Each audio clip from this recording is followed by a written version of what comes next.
Hello, ladies, gentlemen and gamers. Tak here with another micro-documentary. This time we're looking at the phenomenal Legend of Zelda. The Legend of Zelda was released in February of 1986 in Japan onto the Famicom system, and then in August of 1987 in North America on the NES system.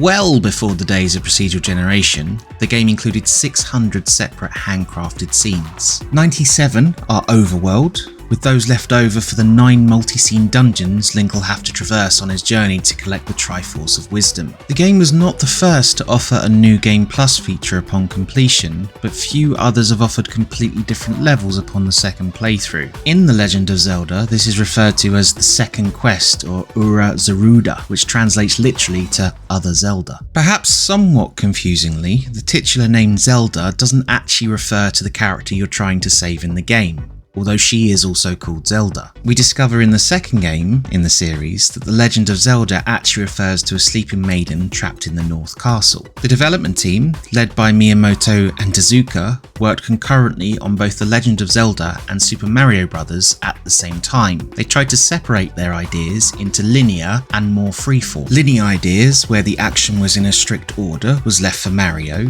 while The Legend of Zelda was for ideas that allowed the player to move more freely, forcing the player to think about what they should do next. In the initial design of the game, Link started with both a sword and a shield, but Miyamoto wanted to force the player to have to listen to the old man who utters the now famous lines, "It's dangerous to go alone, take this." How many of us would still be ignoring our grandparents today if that old man hadn't taught us the importance of listening to your elders? This theme of communication was important to Miyamoto, who'd eventually create a game based solely on communication 15 years later in the form of Animal Crossing. Tezuka, or Tenten as he's known in the credits, was a great fan of Lord of the Rings and created Hyrule to be like a fairy tale inspired in part by the works of J.R.R. Tolkien. Miyamoto had said that the labyrinthian dungeons in the game were inspired by the memories he had as a child, being lost with the maze-like sliding doors in his family home in Sonobe, Kyoto. The composer of Zelda, Koji Kondo, had cut his teeth 2 years earlier creating music for the arcade boxing title Punch-Out! For Zelda, he created 4 main pieces of background music. He'd wanted to use Ravel's Borello as the title music, but luckily for us perhaps, discovered that the copyright hadn't expired. It took him just a single day to rewrite the arrangements of the overworld music, which left us with one of the most iconic and beloved game title musics of all time. Imagine what could have happened if that copyright hadn't run out.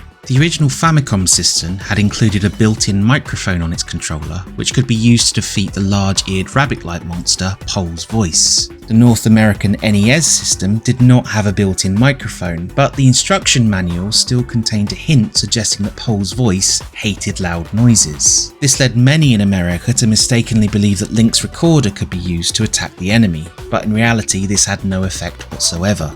We can only imagine the number of children that spent Christmas Day screaming endlessly and hopelessly into the controller. Zelda helped spur the craze of game magazines, especially for those people craving walkthroughs and tips and tricks. Anyone who purchased Zelda and sent in a warranty card became a member of the Fun Club, where they received newsletters. Players enjoyed the crosswords and jokes, but they loved the information about secret keys, codes, and hidden rooms. This led the then Nintendo of America president Minoru Akawa to start the Nintendo Power magazine in August of 1988. The first copy included a walkthrough of the Zelda's Second Quest mode. The ads that were for The Legend of Zelda in the mid-80s were of a much higher quality than those of other titles. This is because Nintendo didn't have many products, so only made a few commercials yearly and can spend considerably more on these ads. One ad for Zelda, which garnered a huge amount of attention from the advertising world, saw a curly-haired nerdy guy walking through the dark calling out for Zelda and shouting out the names of some of the game's enemies.